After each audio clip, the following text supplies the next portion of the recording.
Fala galera, beleza? Seja muito bem-vindo a PokerLab. Meu nome é Ramon Sfalcin e hoje eu trouxe uma aula muito especial. É o início de um quadro aqui na PokerLab muito legal, que é como analisar mãos contra jogadores iniciantes e contra regulares, no mesmo cenário. Ou seja, eu vou pegar mãos jogadas por mim ou por outros jogadores e vou analisar como eu jogaria essa mesma mão contra um jogador bom ou contra um russo, né? Não sei se pode falar russo aqui, a produção corta essa parte aqui, porque se algum russo assistir essa parte, esse trecho do vídeo, vai me matar. Então, na verdade, contra um jogador mais fraco, beleza? Ou um jogador iniciante. Então vamos lá, separei 3 mãos para vocês, e a primeira mão é o seguinte. Eu tenho um 8 e 9 suited no Big Blind, certo? Como eu falei, voltando aqui, qual é a importância dessa videoaula? Ela é bem bacana porque ela serve para qualquer jogador. Se você está jogando contra jogadores mais fracos, jogadores iniciantes, jogadores que não têm muita experiência, ela vai ser muito útil para você, certo? Porque eu vou fazer a minha análise de como eu jogaria num torneio barato, por exemplo, ou contra um cara amador num torneio mais caro, não importa, certo? E ao mesmo tempo, eu vou comentar como eu jogaria essa mesma mão em um outro cenário, contra um jogador melhor. Então, essa aula é válida não importando qual buy-in você joga, porque mesmo que você jogue um torneio de 5 dólares, 10 dólares, você pode estar enfrentando um jogador melhor. Não só eu, como outros profissionais jogam um torneio de 5 dólares, de 7 dólares, de 15 dólares e etc. Então, eu vou te dar cenários de como pensar contra cada um dos jogadores. Então, vamos lá. Primeira mão, 8 e 9 suited, tá? Essa mão, eu mesmo joguei essa mão. Então, vamos lá, 8 e 9 suited, o primeiro jogador fold, fold, fold. Quando chega aqui no jogador do hijack, ele dá mini raise, ele tem cerca de 40 big blinds, tá? Não tenho muitas informações sobre ele. Eu vou debater com vocês todos os cenários possíveis numa mesma mão, não só contra o jogador fraco e contra o jogador bom, mas também cenários de quantos big blinds o cara tem, que fase do torneio e etc. Esses cenários também são importantes para você entender como muda contra cada tipo de jogador, até mesmo dependendo da fase do torneio, tá? Então vamos lá. O cara deu raise, fold, fold, fold, e a ação chega em mim. Eu tenho cerca de 20 e poucos big blinds, 23, 24 big blinds, tá? E independente com quem eu esteja enfrentando, independente se é um cara fraco, independente se é um cara iniciante, independente se é um cara donkey, independente se é um cara bom, tá? Se é um regular pica, se é um negrano, não importa. Independente de quem seja, o call aqui ele vai ser lucrativo, tá? Eu estou fazendo um investimento baixo. Se vocês derem uma olhadinha aqui, ó, eu tenho que pagar 300 e o pot tem 1.290. Isso dá mais ou menos 19% de investimento, ou seja, o meu call, as minhas 300 fichas que eu preciso investir nesse pot, ela equivale a 19% do pot total, certo? Então imagine que o pot é uma empresa, né? Então a empresa vai ter um total de, eu já paguei, né? Eu sei aqui, 1.590 é o total da empresa, do pot, vamos considerar o pot como uma empresa, e eu estou investindo 300. Então isso equivale a 19% de investimento. Ou seja, eu não preciso ganhar a mão 50% das vezes, 30% das vezes. Se eu ganhar 20% das vezes, que é um pouco mais do que 19, 1% a mais, esse call já é lucrativo. Então, ou seja, se eu pagar essa mão uma vez e não dar em nada, 2, 3, 4 e eu ganhar na quinta, esse call já se torna um call lucrativo, certo? Então, é por isso que você não precisa de uma mão tão forte para completar o Big Blind. É por isso que muitas pessoas defendem o Big Blind, porque é um investimento barato perante o pot, tá? Então, vamos lá. Paguei essa mão. O primeiro ponto que eu tenho que fazer, eu tenho que analisar com quem eu estou jogando, obviamente, eu vou dar os cenários, mas para quê? Por um objetivo, para definir ranges e definir quais são os principais motivos e pensamentos que esse perfil de jogador tem em pós-flop. É esse o objetivo. O objetivo no poker é você entender o que o seu oponente está pensando, né? Se ele está prestando atenção no seu range, se ele está se preocupando só com as próprias cartas, se ele está pensando em blefar o tempo inteiro, se ele é um cara que pensa que tem que fazer ficha rapidamente. Então, dei alguns cenários hipotéticos aqui. Então, não só o objetivo nosso é fazer jogadas que tecnicamente, matematicamente são boas, mas atrelar isso a qual pensamento o oponente tem, com que tipo de oponente você está jogando. Então, a primeira pergunta que você pode me fazer, Ramon, como eu vou descobrir com quem eu estou jogando? Eu acabei de sentar na mesa. É por isso que você tem que observar o tempo inteiro as ações na mesa. Se você, enquanto estiver jogando, você estiver no WhatsApp, no Skype, batendo papo, no celular, não importa onde, ou assistindo um jogo na televisão, você não vai saber exatamente com quem você está jogando. Você pode deixar passar uma mão, que ocorreu há 10 minutos atrás, que poderia dar um perfil para esse jogador. Ah, é um perfil mais agressivo, já é alguma coisa, já é algo que você tem de onde partir. Ah, é um perfil um pouco mais passivo, um cara que gosta de entrar de limp e agora deu raise. Então, perfis diferentes. Você conseguiu captar essas informações para tomar uma decisão melhor agora, para você definir um grupo de mãos para o oponente melhor, certo? E também, obviamente, definir quais são as estratégias deles. Então, vamos lá. Dei call. O flop é rei, 3 e 8. Eu acertei o segundo par e tenho um backdoor, né? Backdoor é quando você tem chance de completar alguma mão, só que no turn e no river, certo? Então tem um backdoor de flush, ou seja, se bater um turn e river de pausa, eu faço flush, tá? Como eu também tenho, por exemplo, um backdoor de quadra, né? Pode bater um 8 no turn e um 8 no river, eu faço uma quadra, certo? Um exemplo, só para você entender o que é backdoor 100%. Então, qual é o ponto-chave aqui? A primeira ação, independente se eu estou jogando contra um cara bom ou contra um cara mais fraco, eu tenho que dar check nessa mão. Porque mesmo um cara mais fraco, mesmo um cara iniciante, ele tem uma tendência de quê? De apostar nesse flop mesmo que ele tenha errado o flop. Tá? Um jogador bom, teoricamente, também apostaria, um jogador fraco também de forma geral. Algumas vezes vai apostar mesmo que ele tenha errado o flop. Por exemplo, Ás valete, Ás 10, Ás 9, Ás 5, Ás 6, principalmente mãos que são mais fracas, Dama valete, Dama 10, Dama 9, um par de 2, por exemplo, que não é uma mão tão forte, par de 4. Então vamos lá. Independente com quem eu esteja enfrentando, eu vou dar esse check. Até para que eu possa captar qual vai ser a ação dele, até porque eu estou fora de posição. E existem outros pontos aqui que eu não vou entrar muito em detalhes não. Mas de forma geral, independente de quem eu esteja enfrentando, eu vou dar check. Por quê? Para concluir e ficar bem entendido. A maioria das vezes, o jogador ali no hijack, ele não acertou nada.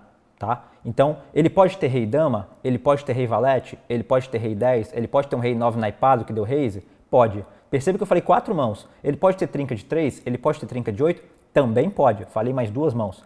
Tá? Mas quando você para analisar as mãos que ele errou, como por exemplo, Ás valete, Ás e dama, Ás e 10, Ás e 9, Ás e 7, Ás e 6, 5, 4, 2, Dama valete, Dama 10, Dama 9, 10, é muita mão. E outro detalhe, é muito mais fácil ele não ter nada do que ter jogo. Porque, por exemplo, eu vou até abrir um programinha aqui para explicar isso melhor para vocês, que é o Equilab, tá? Existem alguns combos de mãos que você precisa entender, tá? Eu vou até abrir um bloco de notas aqui, para que vocês também possam, porque eu posso explicar uma coisa muito importante.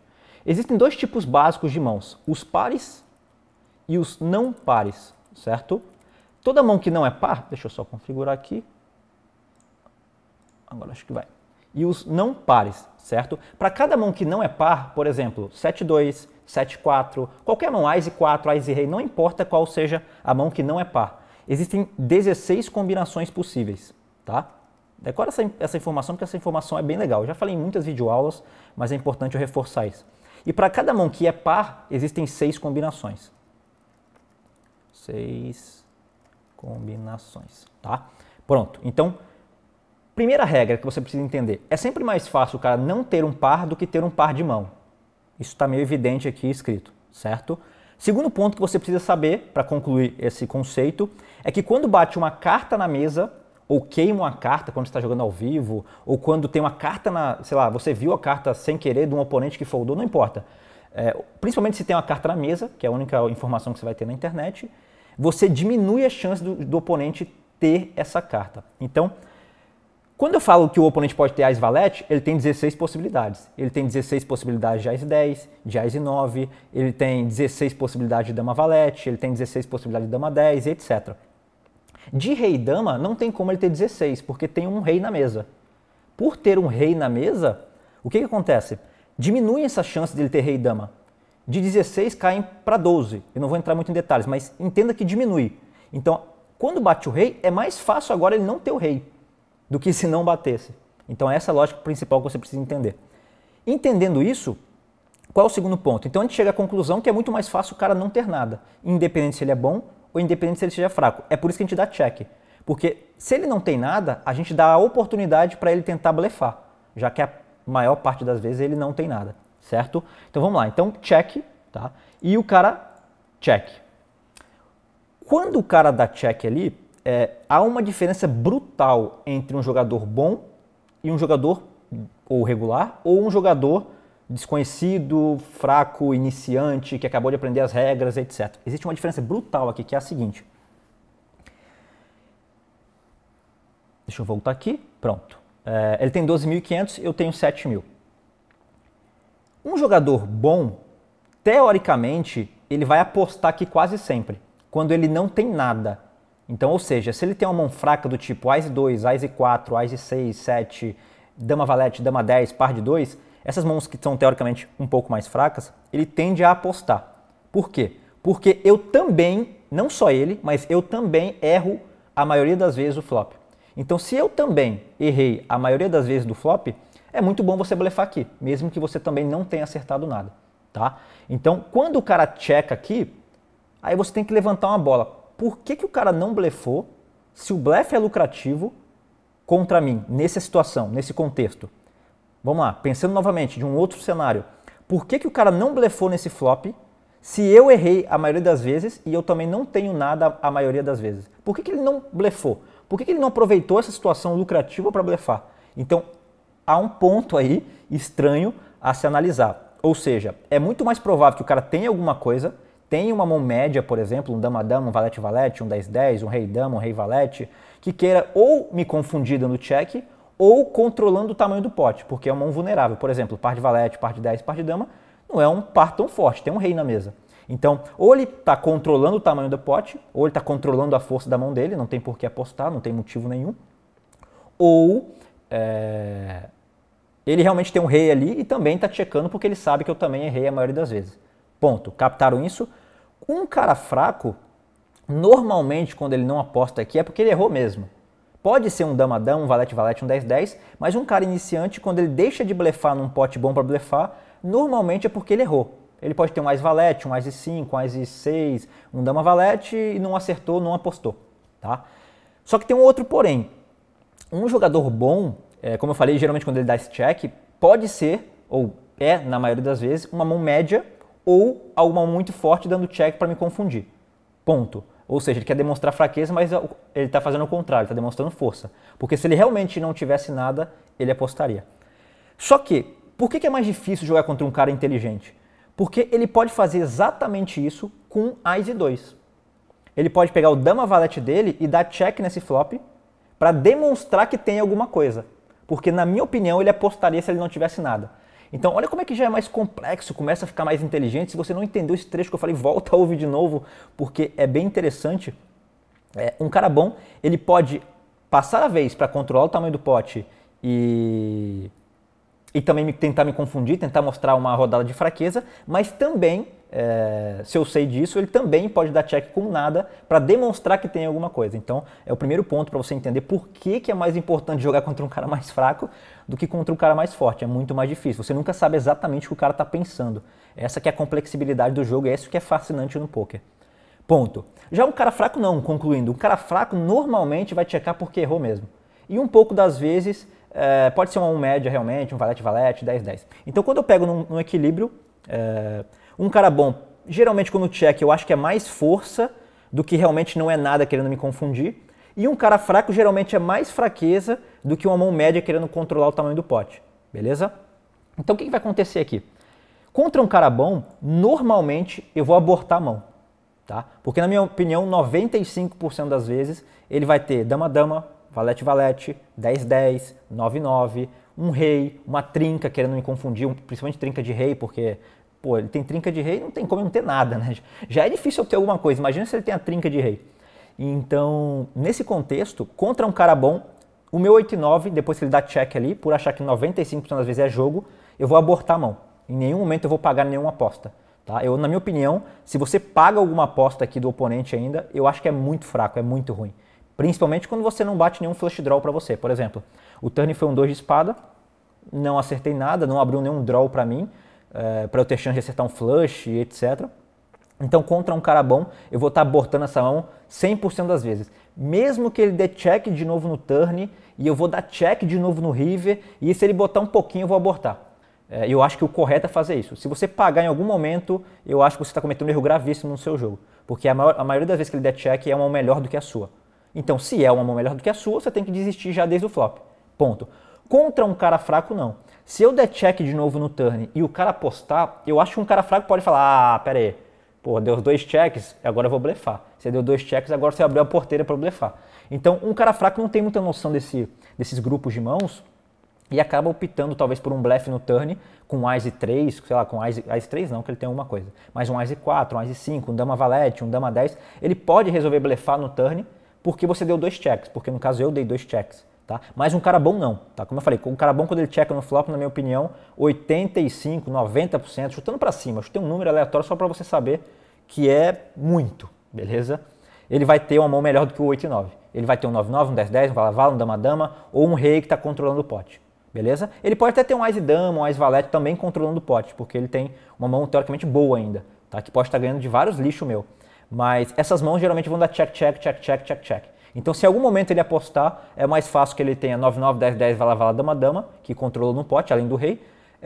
E o Ace-dama, Ace-valete, que são mãos só tem Ace High, né? Ele vai dar check-check até o river. Então, se for check-check até o river, eu provavelmente ganhei essa mão. Mas se em algum momento ele apostar, ele deve ter uma mão melhor do que o 8 e eu tenho que checar. Beleza? Bom, essa foi a primeira mão. Então, vamos para a segunda? Ah, não, vamos para a segunda não, vamos concluir aqui a mão. Turn eu dei check, o cara botou 810 e eu foldei. Por que eu foldei nessa mão? Porque nessa mão eu estava enfrentando, na minha opinião, um cara que eu acho que a maior parte das vezes ele tinha jogo mesmo e não tem motivo nenhum de eu pagar essa aposta. Tá? Eu determinei um grupo de mãos para ele através da estratégia que eu acho o padrão que ele tem. Então não tem por que eu fazer absolutamente nada a não ser foldar essa mão. A não ser que eu trinque no turn ou no river ou que eu acerte segundo par. Tá? Mas se fosse um cara fraco eu poderia realmente cogitar um call aqui, porque na minha opinião um cara fraco geralmente ele pode ter abortado de um blefe e agora está blefando desesperado. Fechado? Vamos lá, vamos para a segunda mão. É um Ace-dama. Vamos lá, fold, fold, fold, fold, fold, fold. Chegou em meu de raise. Eu tenho aqui quase 30 big blinds, tá? Todo o cutoff. O botão fold, o small blind fold e o big blind completo. Primeiro ponto que você tem que observar aqui, que é importantíssimo. Se você parar para observar, vamos supor que esse big blind seja um cara bom. Se ele for um cara bom, ele está percebendo que eu dei raise em cima de 2 caras que estão short stack. Ou seja, o meu grupo de mãos tende a ser um pouco mais forte, de forma geral. Tá? Não é um grupo de mãos fraco. Eu nunca vou ter um 7-4 aqui, eu nunca vou ter um 7-5, eu nunca vou ter um 8-6, é muito improvável. Um rei 2, que eu poderia ter em outro cenário. Nesse aqui não. Por quê? Porque eu tenho 2 caras mais curtos. E então um cara bom ele está observando isso. Tá? Então ele não acha que seu range é tão grande. Ponto. Um cara mais fraco não. Um cara mais fraco ele vai ver que você deu rei das posições finais, ele vai ver quanto que ele tem que pagar, ele paga e ponto final. Ele quer ver flop. Tá? O contexto é totalmente diferente. Vamos lá, flop Ace 9-4 e o cara check. Vamos lá, primeiro ponto. As chances do oponente ter acertado alguma coisa é muito baixa. É baixíssima. Tá? Como eu falei, ele pode ter um Ace X, um Ace 8, Ace 9, Ace 10, Valete, Ace 6, Ace 5? Pode. Mas tem um As na mesa, tem um As na minha mão. A chance do cara ter As diminui drasticamente. E aumentam as chances dele ter Rei Dama, Rei Valete, Rei 10, Rei 9, Rei 8, naipado, por exemplo, um Rei 2, Rei 3, Rei 4, Rei 5, Rei 6, naipado, um Dama Valete, um Dama 10, um Dama 9, um Valete 10. Então, por quê? É muito mais fácil que ele tenha essas mãos que erraram do que ter o As. Isso é nítido, porque tem um As na mesa e um As na minha mão, beleza?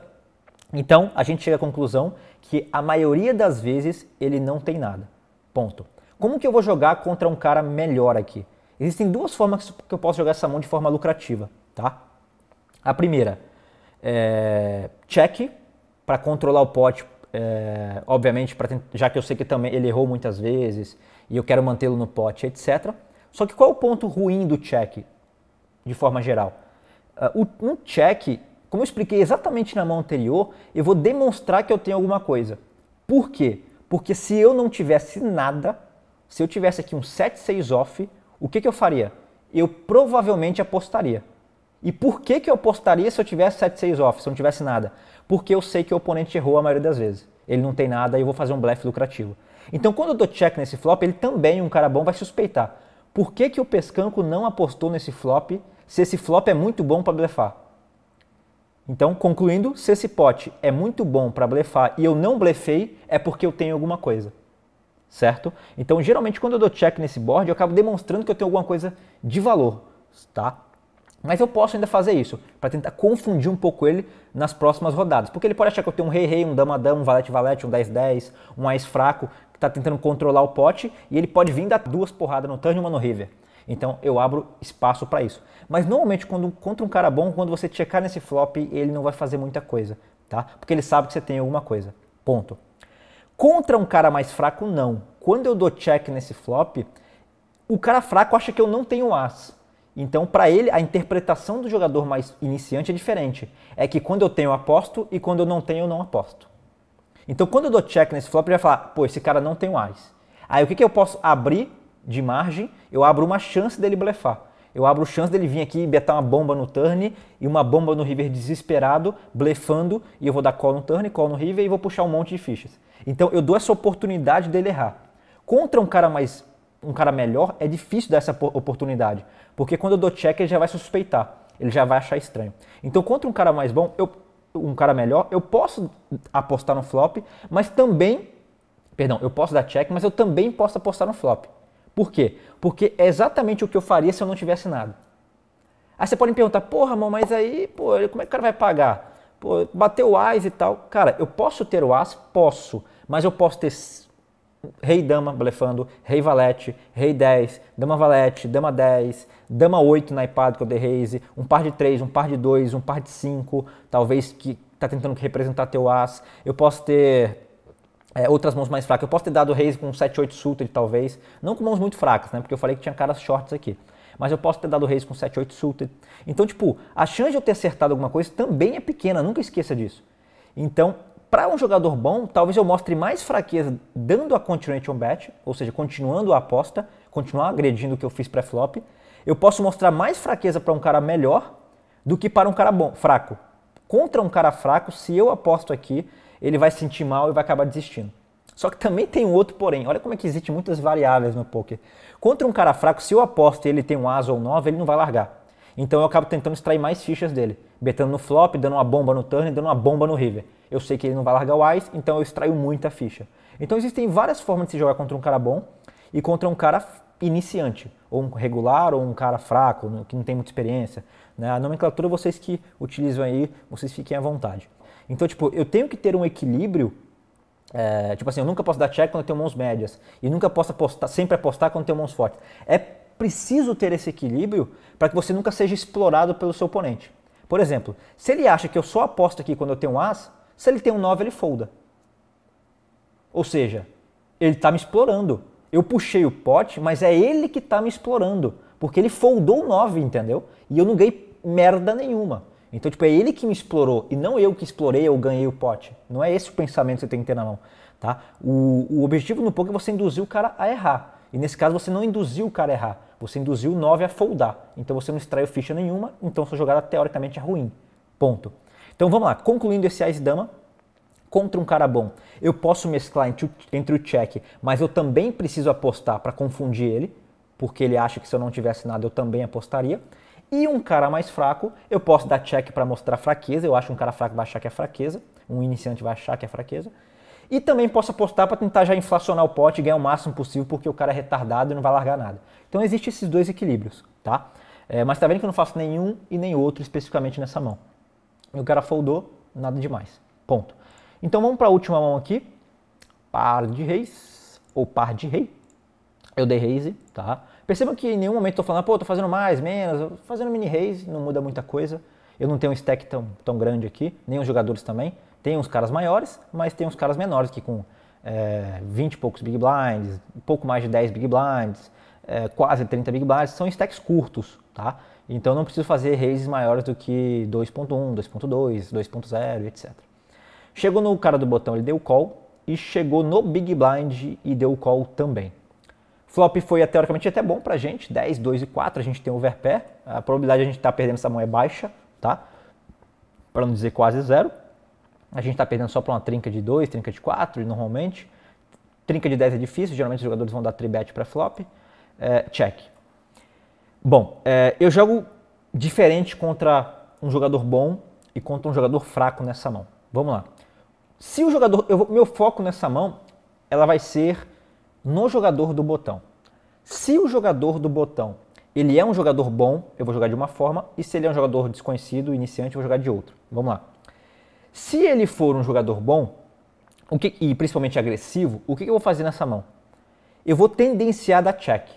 Por quê? Quando eu dou check, qual é o cenário que esse cara vai estar vendo do botão? O cenário que ele vai estar vendo é o seguinte: o pescanco deu raise, não apostou no flop, que tem flush draw, ou seja, que geralmente eu vou tentar defender minha mão, que vou tentar proteger minha mão. Ele não tentou proteger a mão dele. E se o pescanco também tivesse um overpair, como eu falei, ele provavelmente apostaria no flop.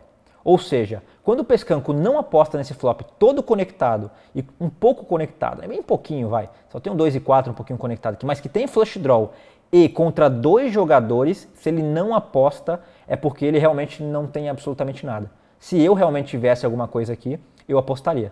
Para tentar o quê? Extrair fichas do oponente. Extrair contra um flush draw, extrair fichas se o cara tiver o 10. Então, se eu não apostei, provavelmente é um Ice Rei que errou, um Ice Valete, um Rei Dama, que está desistindo da mão. Ponto. Ou um par médio, 9-9, 8-8, 7-7, que também está controlando o pote. Pode ser também. Mas normalmente eu apostaria. Mas eu não sei como é que o cara pensa, né? Não tem como descobrir. Tá. E qual é o ponto positivo de você dar esse check aqui? É que quando você dá esse check, normalmente o cara vai interpretar, um cara bom, que você está abortando a mão, que você não tem nada. E o jogador do Big Blind pode ter qualquer coisa. Ele pode ter Rei Valete, Rei 10, Rei 9, Ás 7, Ás 8, porque ele estava no Big Blind. Ele pode ter um grupo de mãos gigantesco, tá? Então, qual é o ponto-chave aqui? Se esse cara tem jogo, se ele tem um 8-8, um 9-9, um 10 Valete, ele vai apostar. Ele sempre vai apostar porque tem dois oponentes, pode bater uma carta mais alta do que a dele e ele ficar perdido na mão. Vamos supor que ele tem 10 Valete e bate um Rei no turn, bate um Ás, bate uma Dama, ele vai ficar extremamente desconfortável. Imagina que tem um 7-7 na mão dele e bate um Valete no turn, uma Dama, um Rei, ele vai ficar extremamente desconfortável. Então, se o cara tem jogo, ele vai apostar. Não só para extrair fichas, mas também para proteger a mão dele de alguns flush draws. Tá? A tendência é que o cara aposte. E se ele não tem nada, ele também vai apostar normalmente. Por quê? Porque quando eu dou check aqui, eu estou mostrando fraqueza e o Big Blind pode ter qualquer coisa. Então, se o cara não tem nada, ele aposta. E se ele tem jogo, ele também aposta. Ou seja, o meu check induz ele a apostar 100% das vezes. Tá? Isso acontece mais contra um regular. Se você estiver enfrentando um cara mais fraco, aí tem uma merda que vai ser, o cara vai ter lá um par de 7 vai dar check. O cara vai ter lá um Rei Dama vai dar check. Então você não pode dar check contra um cara mais fraco, um cara passivo, porque ele joga muito de check, ele joga muito passivo e você vai acabar dando uma free card para todo mundo, deixando extrair fichas, etc. Então eu jogo extremamente diferente, dependendo exclusivamente de quem é o cara do botão. Então, como eu falei, voltando para os exemplos anteriores, eu expliquei que a chance de o cara ter alguma coisa que é sempre pequena, sempre a chance de o cara ter alguma coisa é menor do que a de ter alguma coisa, tá? Ou seja, a chance do Kirten ter um par é menor do que não ter par. Então eu estou dando a oportunidade para ele errar aqui também. Dele falar, putz, olha, vi ali 2 checkzão ali, meu filho, agora, ó, pepita ali, eu vou pegar tudo para mim agora, 7.100. Então, tipo, se ele não tem nada, ele vai comprar sempre, porque foram 2 checks, principalmente o meu, que não demonstra muita força, tá? Eu repeti bastante a mesma coisa aqui para vocês fixarem bem.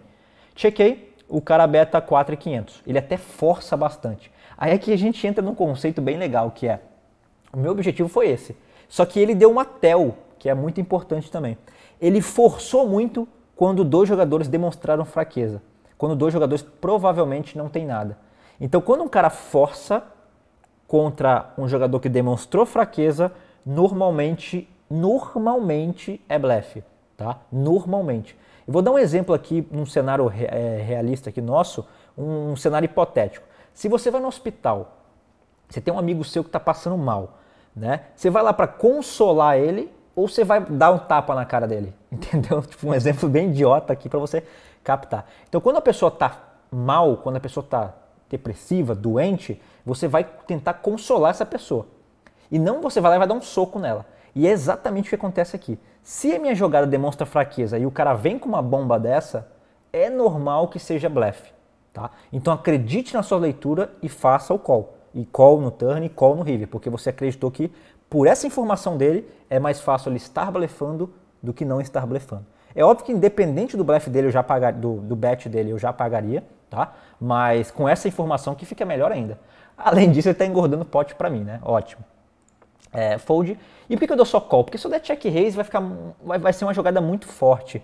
eu vou acabar demonstrando muita força. Se eu der check raise, eu vou demonstrar ter uma mão tão forte que é capaz dele largar o 10, que é capaz de ele largar um par de 8, que é capaz de ele vai largar todos os blefs dele, se ele tiver lá um blefe de Ás e 5 na ipadinho que ele pagou, se ele tiver lá um rei valete, ele vai largar. Então esse não é o objetivo do check raise, esse não é um cenário para dar check raise, tá?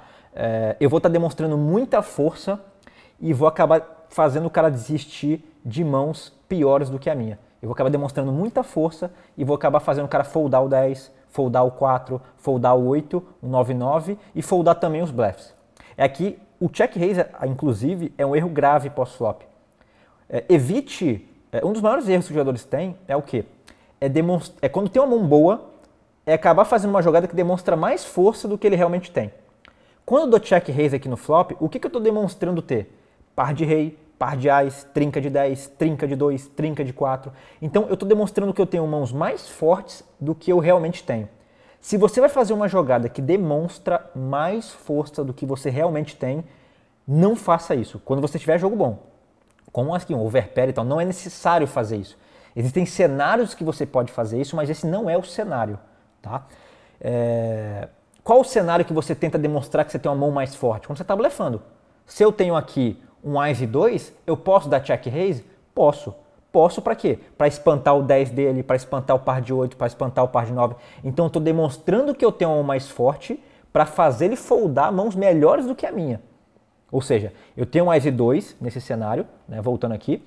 Eu estou tentando demonstrar que eu tenho uma mão mais forte dando check raise para fazer ele foldar o 10, para fazer ele foldar o 4, para fazer ele foldar um par de 8 e etc.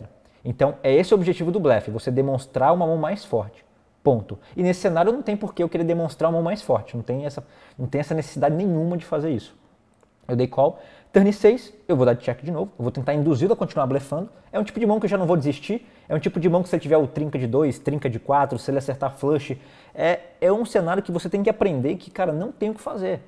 GG, entendeu? Se ele tem trinca de 10, trinca de 2, trinca de 4, GG, não tem o que fazer. Aborta a mão, aborta o torneio, né? Você vai cair do torneio, fecha o torneio, se registra em outro. Tá? É uma coisa que não tem escapatória, você tem que abraçar o ferro, igual o monstro Kelvin fala. Cara, abraça o ferro e acabou, não tem o que fazer matematicamente, até porque a chance de o cara estar blefando é altíssima. Eu dei check, o cara bota 7,200, como eu já falei, já vou dar call de novo, eu acho que a maioria das vezes ele está blefando, dei call, turn 6 de espada, eu vou de check e vou pagar de novo, obviamente não vou largar mais. Ele sabe, por que eu não vou largar mais contra um cara bom? Porque, para pensar, desde o flop eu demonstrei uma jogada muito fraca. Para um jogador bom, ele pode achar que eu tenho muito Ás e rei, Ás e dama, dando check call porque tem duas cartas altas, porque eu posso estar ganhando ainda e etc. Então ele fica tentando fazer eu forçar um par de 8 a foldar, um par de 7. Que tipo de mãos que ele acredita que eu tenho no flop? Uma mão média, um 7-7, um 8-8, um 9-9, um Ás e rei, um Ás e dama dando check call, porque tem ace high ainda. Então ele fica tentando forçar essas mãos largarem. E por esse contexto não tem como eu largar mais, porque há uma grande possibilidade dele estar tentando fazer eu foldar duas live cards, como Ás e rei, Ás e dama, como um 7-7, um 8-8 e um 9-9, beleza? Então check, e ele acabou dando check no river, né? Uma merda, acontece, e ele estava blefando, ele tinha Ás 9 mesmo. Ele acabou tentando, ele fez exatamente o que eu falei que é correto. Ele estava demonstrando que tinha uma mão mais forte para fazer eu foldar o 10, para fazer eu foldar o Ás e rei, para fazer eu foldar o Ás e dama, o Ás valete, fazer eu foldar um par de 6, um par de 6 não, né? Quadra de 6, né? Para fazer eu foldar um par de 7, perdão. Então, tipo, ele estava demonstrando ter mãos mais fortes para fazer foldar mãos melhores do que a dele. É esse o objetivo do blefe. Agora eu vou virar aqui para a câmera só para você prestar atenção. Cara, o blefe ele deve ser feito quando você vai espantar mãos melhores do que a sua. Tá? Por exemplo, se esse oponente ele tem Ás e rei, não há necessidade nenhuma de apostar. E normalmente quase todos os regulares sabem disso. Não há necessidade de apostar, porque com Ás e rei ele provavelmente está ganhando de mim. Então não tem por que apostar. Check, check, check, check, check, check, vai pro river e puxa com Ás e rei. Não tem muita necessidade de blefar. Agora, como ele tem Ás e 9, que é um já média fraca, aí há uma necessidade de você analisar se o seu blefe é possível ou não, se há lucratividade em fazê-lo ou não, certo? Ele acreditou que poderia fazer, que seria bom, fez, mas caiu da cadeira, beleza? E se fosse um cara mais fraco? Um cara mais fraco, teoricamente, o que vai mudar muito aqui mesmo é meu check no flop. Contra um cara mais fraco, geralmente eu vou apostar. Porque um cara mais fraco paga muito, os caras são muito donkey, então tipo, eu vou apostar por isso. Mas contra um cara bom, eu acredito que o check é bom também, você tem que cogitar essa possibilidade. Tá? Você não pode dar continuation bet sempre que não. Eu acho que o check por muitas vezes é melhor. Tá? E uma outra coisa, volta aqui que eu esqueci de falar, uma coisa muito bacana. Quando eu dou check nesse flop e esse cara aposta, o que acontece com esse cara aqui? Se esse cara tem um 10... e ele tá short assim, o pote já tá grande, já tem 11 mil, ele tem 22. Ele vai falar o quê? Ah, não vou largar mais. All in. Não vou largar meu 10 valete mais. Não vou largar meu 10 e 8, meu 10 e dama. All in. Ah, eu tenho 2 cartas de espada. All in. Tô com flush draw. Ah, eu tenho um par de 6, par médio. Eu acho que o cara do botão tá roubando muito. All in. Ou se não, esse cara tem um par de 5 e fala, pô, vou dar call. Então você induz esse cara a entrar na mão, e isso é sonho para você. Aí se esse cara entrar na mão também, aí eu vou dar check raise. Porque eu não posso dar só call e dar uma free card para 2 jogadores, dar uma carta gratuita para 2. Eu acho um pouquinho pesado. Eu já posso de check raise. Eu posso até de check raise win, porque alguns jogadores bons podem achar que eu tenho um flush draw jogando assim, e nunca vão me colocar em overpair. Por quê? Porque se eu tivesse overpair, geralmente eu daria continuation bet. Tá? Então eles vão acreditar mais que eu tenho um flush draw e vão acabar me pagando com 10, etc. É uma linha válida também para fazer só se esse cara betar, esse cara foldar, né? É uma coisa que eu não tinha comentado anteriormente, mas é válido também. Então eu induzo esse cara a entrar mais fácil na mão. Agora imagina que eu aposto 3.500, esse cara paga 3.500, quando chega nesse cara aqui, ele vai se sentir muito mal, entendeu? Se ele tiver o 4, ele vai se sentir muito mal se ele tiver o 2, ele vai se sentir muito mal se ele... E se ele tiver 2 cartas de espada, vai ficar mais barato para ele pagar. Então, de forma geral, nesse contexto, quando eu estou num sanduíche, eu acredito que a melhor jogada aqui normalmente é check. Pode ser check raise all in, que parece um pouco mais fraco do que check raise, ou check call contra um cara só, porque eu acho que você pode continuar induzindo a blefar, até porque ele está gigantesco aqui. Ou seja, ele vai ter vamos dizer assim, uma vontade maior de blefar por ter ficha sobrando, por ter um stack bem grande aqui, beleza? E se fosse um cara mais fraco, eu falei, vou apostar eu mesmo no flop, porque eu não quero dar check, porque eu acho que o cara vai dar check também. E se eu apostar contra um cara fraco, eu acho que ele vai pagar muito. Ele vai ter um 4, ele vai ter um 2, ele vai ter um rei valete, ele vai pagar. Os caras são muito ruins. Então, contra um cara mais fraco, se você está jogando micro, enfia a paçoca aqui e se ninguém pagar, não tem problema. Beleza? Agora, se o cara for fraco também, mas for agressivo, você pode dar check também, não tem problema nenhum. Deixa ele meter ficha, tá? Eu acho que é válido também. Aqui o que vai mudar muito mais nessa mão, eu acho que é a agressividade do jogador do botão. E não se ele é bom ou fraco, ou regular ou iniciante. É mais se ele é agressivo ou não. Porque se ele mesmo seja iniciante e for agressivo, eu acho que eu vou dar check do mesmo jeito. Fechado? Bom, eu dei check call, As 9, e é isso. Bom, foi isso, galera. Essas foram as 3 mãos que eu separei para essa aula inaugural, esse quadro novo na Poker Lab, que é como a gente vai analisar mãos, o mesmo cenário contra um cara bom e contra um iniciante, contra um agressivo, contra um cara passivo. Eu até dei esse cenário na última mão aqui. E espero que vocês tenham gostado. Não deixe de deixar o seu comentário, uma dúvida. Porra, Ramon, e se eu tivesse, sei lá, par de 9 nesse flop do rei? Ou se o cara do primeiro exemplo do Ás e Dama, se o cara do Big Blind fosse um cara bom e mega agressivo. Então deixa aqui a sua questão, que eu faço questão de responder todo mundo, a gente vai debater, é esse o objetivo aqui da Poker Lab, desses conteúdos gratuitos, é para que vocês evoluem tecnicamente, para que vocês matem esses gringos inteiros aí do field. E é isso, deixe o seu comentário. Se você também gostou da videoaula, deixe o seu curtir. Eu não sei aonde você está assistindo essa videoaula, você pode estar assistindo no YouTube, pode estar assistindo diretamente na Poker Lab. Então, se você está assistindo no YouTube, não esqueça de se inscrever no canal da Poker Lab. Assim você também vai receber você vai receber todas as atualizações da Poker Lab. E não deixe de se inscrever nos nossos canais aqui dentro para você receber atualizações todos os dias, beleza? Então é isso, espero que vocês tenham gostado desse quadro. Se vocês também tiverem uma ideia de um quadro novo, de como a gente pode fazer com que vocês melhorem tecnicamente, deixe o seu comentário aqui atrás, mande um e-mail para a Poker Lab, que a gente faz questão de produzir um conteúdo de qualidade para vocês, beleza? Espero que vocês tenham gostado dessa videoaula e a gente se vê numa próxima. Valeu!